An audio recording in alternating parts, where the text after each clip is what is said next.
All righty then. Happy Monday, everyone. It's Greg Dixon here with Betty Withrow, and we've been talking about a book journey.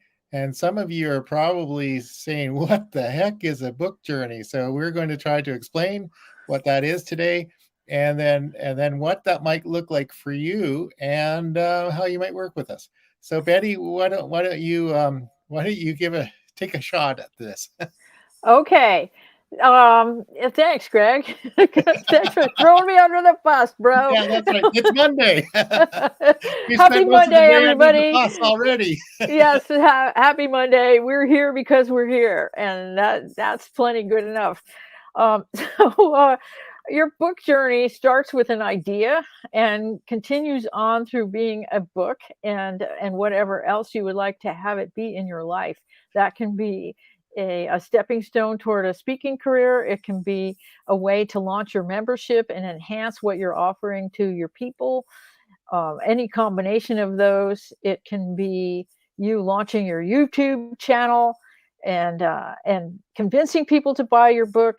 And so, where does it start? It starts with you. You have an idea, and you wonder, is this a good idea? Is this something that other people want to know about? Or maybe you have a different kind of idea that says, I have this idea and I just simply have to do it. And it's usually somewhere in between, or it may flip flop between the two of those. That's what ideas are like. So it starts with that. It's you have something that you want to share with the world, and along the way to doing that, there's a whole lot of stuff that happens as you evolve into an author. It is a process. It's not a destination. It's a situation, and it's an evolution as well. So you have this idea, and I have some suggestions about how to make that idea come true that you can start using right away. And you can think about the value of what Greg and I discuss in this conversation, and think about whether you'd like to reach out to us, which I encourage you to do, because we won't bite, at least not through the screen. But we actually don't bite at all. We're fun to be around, and we have valuable information to offer you, and we love supporting authors. So that's what it is all about. Now, I'm going to give you a couple of action tips that you can use on the first step of your book journey, which is actually saying, okay, now I have this idea, and the next thing you know, there's all these other ideas that show up, and they're all kind of going like this around you, and you're going, now what am I supposed to do with this? Um, well, the first thing is take a deep breath and realize that it's not just you. This is the nature of the creative process. And as an action tip, start writing things down. As soon as you get an idea, start writing it down or speak it into your phone or whatever note taking mechanism it is that you use. I personally love to use an outline because it really helps me get clear on what things are. Even before I do a book outline, what do I want this book to be about? But for the actionable quick tip that you can do right now is to grab an index card or a notepad or something that's about this size and put your phone timer on for 1 minute and let your imagination go free. Do not think about this excessively or even at all, we hope, and write down everything that pops into your mind about your book idea.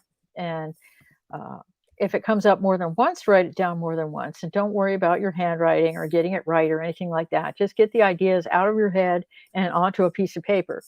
At the end of 1 minute, stop and look at what you've written and see what's the common thread there. What ideas maybe they pop up more than once. You may see relationships between your ideas that weren't immediately obvious to your conscious thinking mind. This is all about, is getting you out of your own way so that your creativity can just bust loose and truly happen. I recommend doing this uh, 2 or 3 times a day if you can. If you can't, at least try to do it once a day. And over the period of time, circle the ones that stand out for you the most and start seeing which ones pop up over and over again. You'll begin to see a pattern and how you can tie your ideas together. That's the first step in developing your content. And then from there, we have a whole series of steps that goes along in the process that we present and that we use to support our authors. But that's the very first thing that you can do. It's relatively painless, and it gets you started in the creative process that you can build on and create yourself the method that works for you. Okay. So brainstorming, getting all Right. those ideas out, capture them any way you can, right? So Yeah, any way you can. writing notes, use an index card, talking to your phone. hmm Yeah, There are all sorts of ways of doing this, right? yeah, yeah, And then look for patterns. And you mentioned outlining. I guess that's, yeah, that's, I think for outlining comes a little bit down when you've got actually started to see those patterns and you start to yeah. see the main threads that go through, and then it might materialize into a theme. So, Yes, that yeah, the first process is about like finding out what are your themes, and yeah, your outline and your theme are going to talk to each other. And remember that none of these things are set in stone.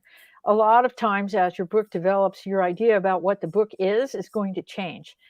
For example, an author I'm working with right now, as we're fleshing out the final parts of his book, we're going to be changing the whole balance of the way that the book is presented and putting more outward facing information that goes directly to things that people can use right away, and less of a different kind of information, particularly about the author and his story. They're all related, but as the point is that as you go along, things evolve and change, and your idea of what your book is and who you are is also going to change. That's what we mean by a book journey. yes. One very significant fiction author said the characters dictated the path of the book to him as he was writing it. Yes, yes. Almost like he's having a conversation. The character says, "Why did you write that? I would never say that." Exactly, exactly. Yeah, yeah, yeah. And that's a fun part. Like if you're doing fiction, listen to your characters and and take their advice. Don't argue with your characters.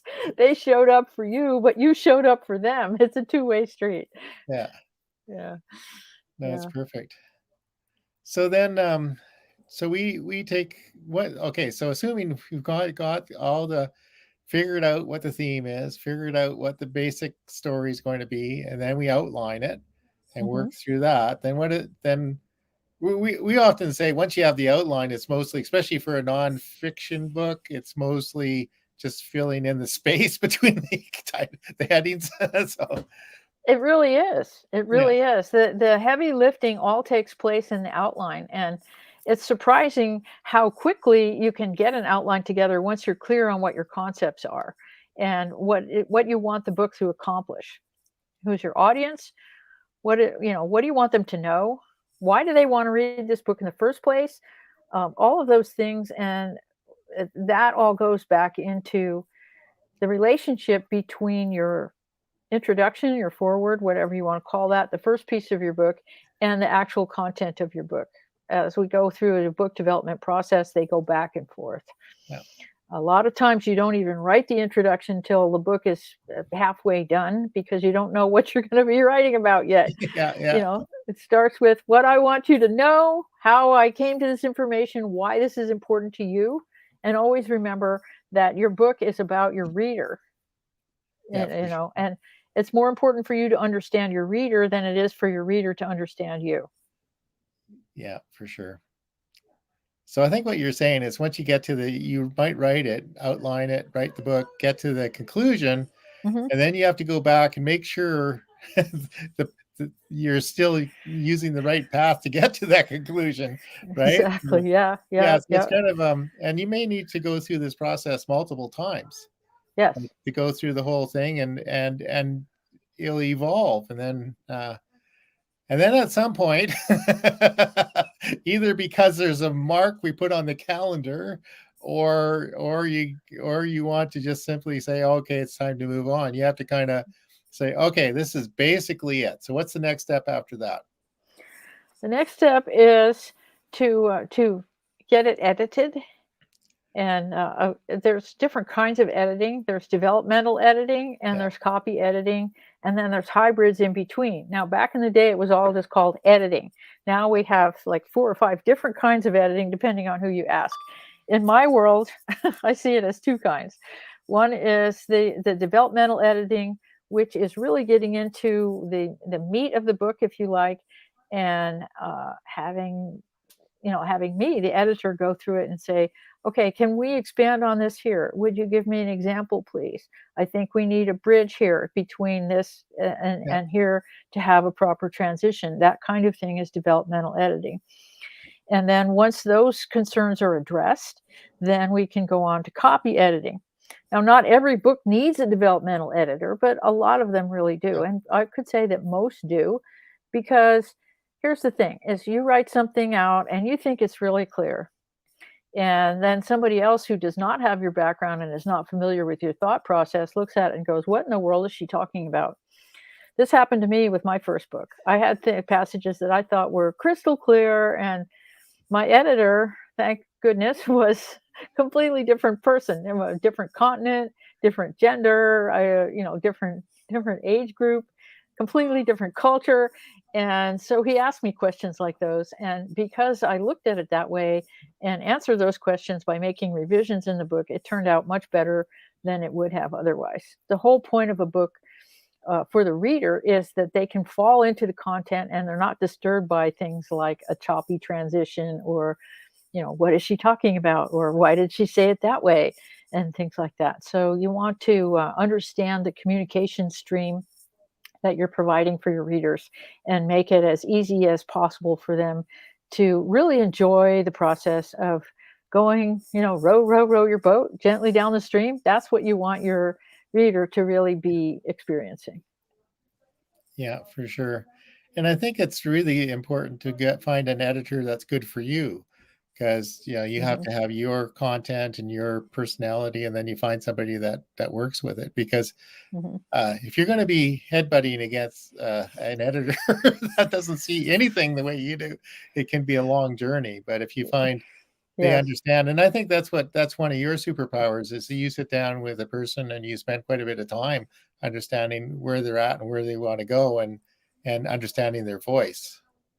And Yeah, as much as possible, I like to get out of the way and let the reader, let the reader experience the author the way the author is.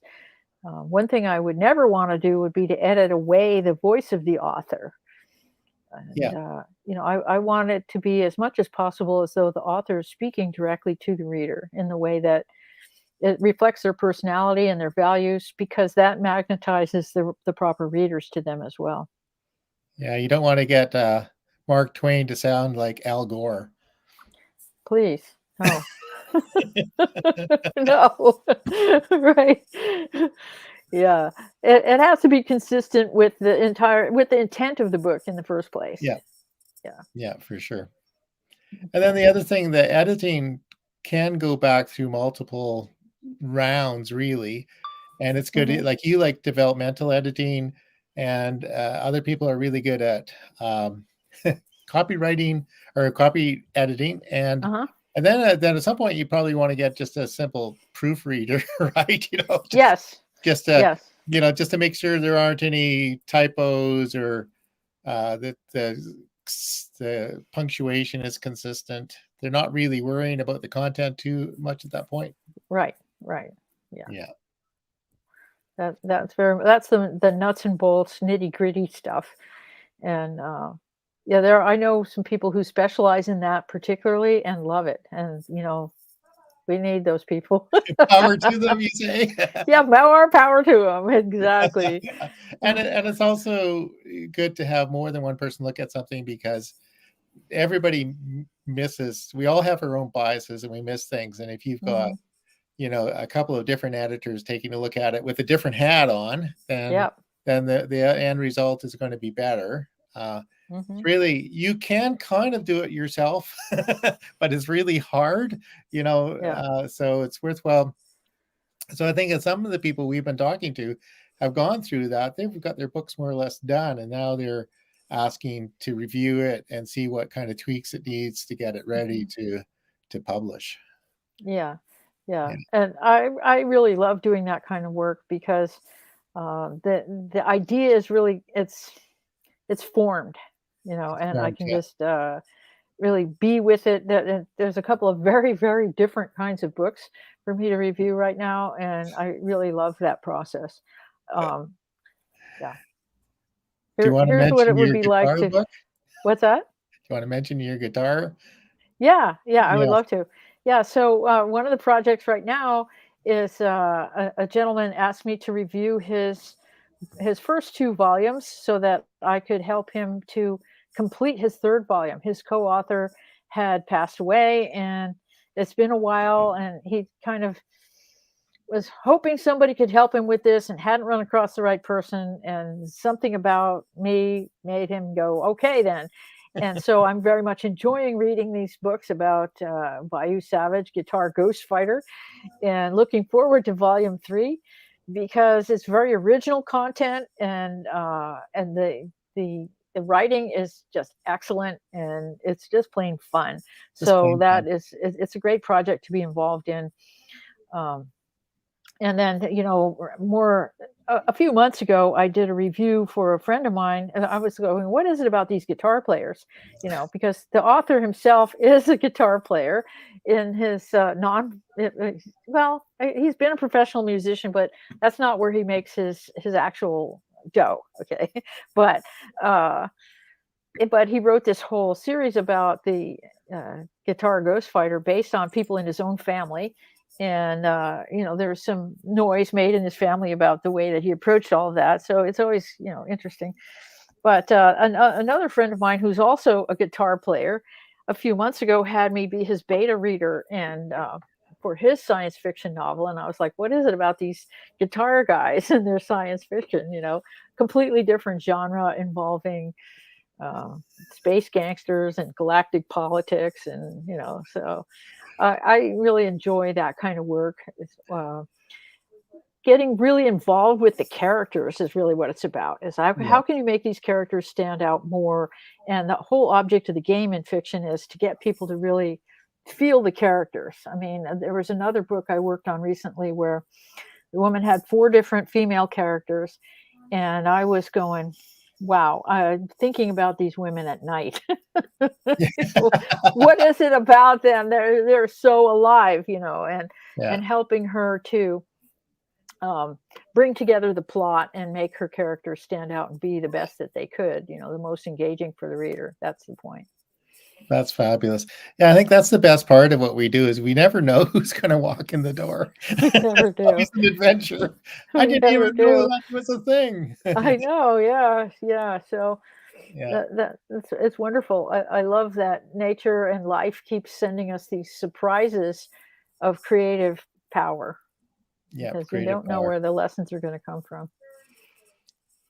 So again, all that creativity and editing's got to come to the end of that phase, and then we move into the Yeah. formatting Hmm. of the manuscript. Hmm. And you talked a little bit about that before about the various book parts, the forward and there might be a prologue and Hmm. all those nuts and bolts things that you see in every book, and then plus how the chapters are going to be formatted, the table of contents, Hmm. the images and illustrations, anything that's going to be in there. What kind of format is it going to be? A tabletop book? Is it going to Uh-huh. be a page turner drugstore racy novel? Yeah, yeah. What do we have here? Yeah, Yeah, what do we have here? right. Yeah, Yeah, and this is your forte, Greg, because I was so happy when I found out I could rely on you for formatting. It is just not my deal. It's like I say about you and Roy when you guys are doing code. It's like uh, I tell yeah, other people, well, I just go, well, wake me up when you're done, guys, because I don't get it. yeah. Well, And so you did some formatting and it came out beautifully. So I'm just saying I yeah, recommend you. yeah. It can be a challenge, especially with a book that you're trying to reformat to get into another process. But we when you're starting from scratch, it's a lot easier. We've got some good tools to format it, and then that's the other process is we go through the formatting and then we run it back again, get some readers on it, get some, proofreading and because it's never really ended. You don't really ever finish something. You just run out of time. Yeah. You just sort of say, well, we got to live with it. Because I don't think there's probably been a book ever published where there hasn't been something somebody's gone through and says, oh, I can't believe we missed that. That's true. But we try to minimize it. And part of the process, I guess I should say, is one of the things that we're going to encourage is when we get it to that formatted stage, bring your trusted reviewers in to take a look at it and see what they say and make some comments about it. Of course, sometimes if you get your family to read it, and they're used to shredding everything you do, you might want to be careful who you ask for feedback on. Yeah, exactly. They may refuse to read it based on emotional reasons. Yeah. Why would anybody want that? Mm-hmm. Yeah. That's just wrong because you said it. Yeah. Well, so then we have it formatted. It's looking good. There's a cover that's been created, and there's different ways to have that process go. We have different resources that we can refer people to according to what their needs are, what their budgets are, what their timelines are, and things like that. Yeah. And then what platform to publish it on? Yeah. And that's a depends question. It depends. Yes. Almost every question you could ask us about our process the answer is going to be, it depends. Okay. Yeah. First of all, what do I need to do? It depends. Yeah. How much is it going to cost? It depends. So and the platform, it depends. The platform that you and I tend to default to, and unless somebody comes up with a reason to do something different, we're going to take it through, we're going to format it and prepare a print book and an ebook version to go up on Amazon, and we won't actually publish it. We will set it up on the person's own Amazon accounts, and they review it and they push the publish button. That way they've made the final decision and they get all the money if there are sales and all sorts of things, and avoid a lot of trouble. Yeah. Exactly. And then, for some people, going to Ingram Spark as well as a good option. Like if you want your book to be ordered by schools, libraries, and bookstores, Ingram is good. It's not free like Amazon is. It used to be, but it's not now. I kind of like Book Baby. They have a philosophy. They put it out everywhere that pays, right? Yeah, that's good too. Yeah. And then you do have a few clients who are looking at getting a traditional publishing deal, I think, or you have had. I have had, and I refer them to different resources. I know someone who will give a quick consultation at no cost, and then after that, you're paying to find out what she can tell you about placing your book. And if you're ready to pay to have your book placed, great. Otherwise, it can be an arduous process to find yourself an agent. So personally, if it were myself and I was trying to do that, I think I would go with the resource I have, because she's going to get you a deal. She's going to get you a deal. And it is it's a challenge for sure. And then the other thing, going back to the beginning, this is something you and I will say, and you especially will say, the time to start marketing your book is when you come up with the idea. And so that's part of what we do is part of our book journey retainer. And also we have a related one. It's called the publishing sales machine. We try to get you to think about the marketing as you're going through, because as you're going through all that content, all that stuff can go out with excerpts or little posts related to build up some buzz, build up some things. And if your reason for building a book, creating a book, is you have a business and you want to use it as a lead magnet, we have a process that allows you to start using it as a lead magnet, Yep. basically from the day you start writing it, right? So Mm-hmm. yeah, so that can be very, very good. And as you're saying, depends, right? Because every book journey is unique. Every person's got a unique thing. What we tried to outline here are some basic steps that virtually all books will go through at some degree. Mm-hmm. And also, there are various parts of it that you may want help with. We can help you with pretty much all of it from beginning to the end, Yep. from idea to publishing. But you may have, as you say, you've got some people who brought in more or less finished books. They need a final read, maybe a bit of tweaking, some formatting, and they're out there. So we get them Yeah. published in Yeah. our lifetime. Yeah. So In our lifetime. Yeah. Yeah. Yeah. And one thing that really bothers me sometimes, I have to tell you, is stories that I hear from people about how they got involved with somebody who promised them everything and they gave them their money and nothing happened or something horrible happened instead. That's not who we are. no, that's Okay. not who we are. And yeah, so I take it to heart, and I know you do too, Greg, that Yeah. our authors deserve the best that we can give them, and that's our brand promise, if you That's want. our brand promise. Yeah, and this may sound funny in from coming from people who are trying to get you to sign up for something. Sometimes it's not the right choice for you. Like completely unrelated. I was going to do a video project with somebody, and she Hmm. just, as we're having coffee, she just mentioned she was working on a book called 50 Bad Dates, right? But and I said that was great. That sounded way better than the video project. Yeah. Yeah, yeah. And my cousin Really. Max chipped in and says, "Oh, if she wants the 51st bad date, she can come with me down to my property with the scorpions and the rattlesnakes." But anyway, Wow. but she had already started talking to a book consultant who more or less wanted to take a big whack of money, like Hmm. you know, some multiple of $10,000. Okay. uh, and more or less said he would write the book for her and market it for her. And I said, "There's no fun in that. You're just paying money, and you're going to miss out almost all of the joy of writing the book." Yeah, really. Yeah.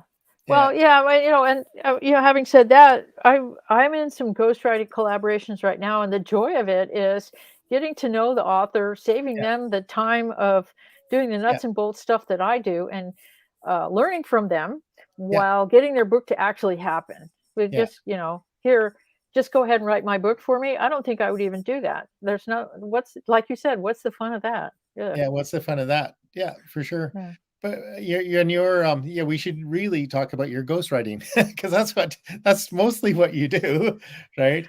Well, it depends. Depends. It depends. Yeah, Right now, I have several coaching clients, and things tend to come in gobs for me. There's okay. several coaching clients.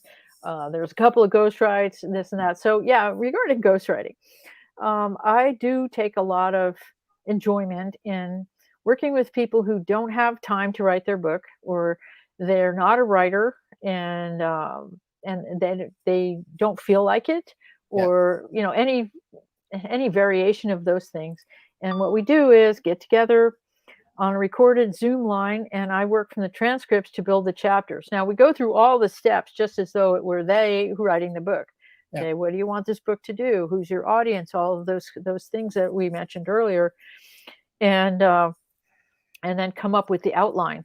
And one of the beauties of this is that then the outline really frees you up, because you can say, okay, doctor, what would you like to talk about today? And he comes up with a story and uh, tells me the story, or tells the recording device and all of us the story. And then I polish it up and fit it into the outline of the book. yeah. It's coming along real well, and it's a joyful process. this is a person who seriously does not have any time to write a book, just like my other ghostwriting client is way too busy running his companies. And so instead of not having their book happen, their book is happening. And I love that. Yeah. Yeah. So some people don't have the time, and some people don't have some people have great stories. They couldn't put a coherent sentence on paper if their life depended on it, just for whatever Right. reason, it Yeah. just, but they can talk about it. Yeah. Yeah. Yeah. And then I can take that liveliness of their talking about it and translate it into something that comes out well on the page. Yeah. Which is the So, Mark Twain magic, right? Because he really yeah. had that vernacular down. You really felt like you were having a conversation with, or you're Yeah. Yeah. listening to real conversations. Right. Right. Yeah. And that's one of the things about circling back to the Bayou Savage books is, um, it's really Bayou talking, Yeah. the vernacular, the down homeness of it, the driven craziness of it. It's beautiful. Yeah. It's beautiful. It Yeah. really comes together. Yeah. Yeah. So no matter what, we want you to be the best you can be. Yeah. Yes. Yeah. That's that's the name of the game. Be the best you can be. Yeah. And we'll translate the best you into a book or a Mhm. program.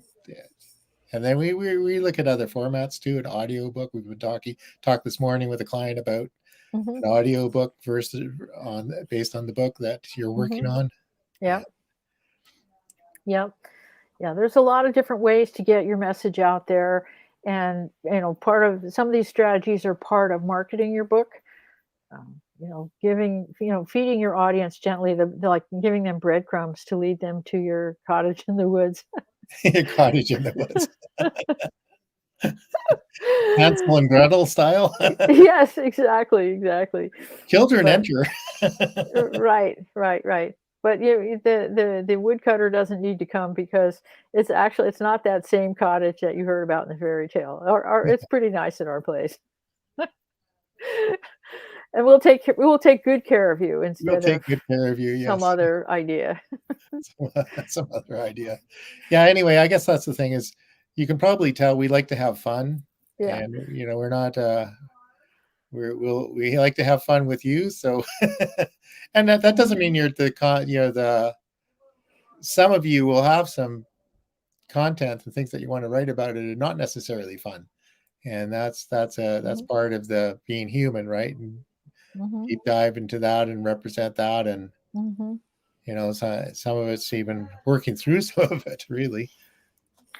I've worked with some pretty compelling, difficult stories Yeah. before, and it's not necessarily always fun, but there's always something good that can be done. Yeah. So, and we work too hard to not have fun, Greg. So we And we have to have work too fun. hard to not have fun. And Yeah. I think that's for some people, just writing a book is a form of catharsis, right?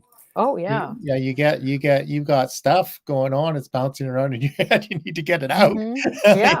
Put it down on paper and write through it. And Mhm. Yeah. not everything needs to end up with a book, but Mhm. it is, some of it would be good. Other people Yeah. can benefit from the experience, or if it's a kind of got through something kind of story, Mhm. or it's like I find with literature and fiction is it takes you through worlds and experiences that you probably may not want to choose on your own, but you can go through it in a book form and come out Mhm. the other end with Yeah. all of your limbs Yeah. still. Yeah. And for the fiction authors I've worked with, that's an important point, Greg, is that they, in many cases, are taking things from their own life and resolving their issues out on the page, Yeah, or presenting the wisdom that they've learned through their issues and putting them into a storyline that is relatable for other people, so that there's a commonality there. Like, oh, I know that feeling. And these are things that you can't directly express to somebody. You can't say, "Oh, now I'd like you to feel deep pathos and question your values," right? For example, right? But if it's in a work of fiction, you may have that experience, based on the fact that you related really deeply with the characters. So fiction has an important part in our our experience as human beings. It certainly does. So I guess we can go visit sharedvisions.com. You can learn more about Betty and myself, and then the various things we offer. And I'm just going to put something in the comment here. There's a little using some time shifting. There's a little short article about what we were talking about today with some recommended next steps. There we go. So Right. we're ahead of ourselves. That's it. Circling back as we do, as you pointed out repeatedly in the process of a book, it's going to get looked at many, many, many, many times before it's complete. Yeah. And I think one of the beauties of a book in this era, when we're doing so much digital stuff, and you put a post up, and that an hour later you can't even find your own post. Yeah. Whereas a book has lasting value. It can a printed book can be used. It just has it's corporeal. It's something you can touch, and it's something that's going to last for generations. So if part of your thing is you want to leave a legacy for, leave some lessons for the next generation, or for other people to learn from, or just remember what happened. Even in your life, or are you talking about some kind of time in history, or any of those stories? All those stories can be really valuable and worth preserving. Indeed. Yep. So do we have any other recommendations other than just do it? Give us a call. We'll talk about where you're at with your book and what you want to do. Yeah, that's what I would suggest, is get in touch with us. Let's have a conversation, and you can begin to think about the answer of my favorite question: what do you want this to do? What do you want this to do? Yeah. Yeah. Awesome. Well, have a great day, everybody. Happy Monday.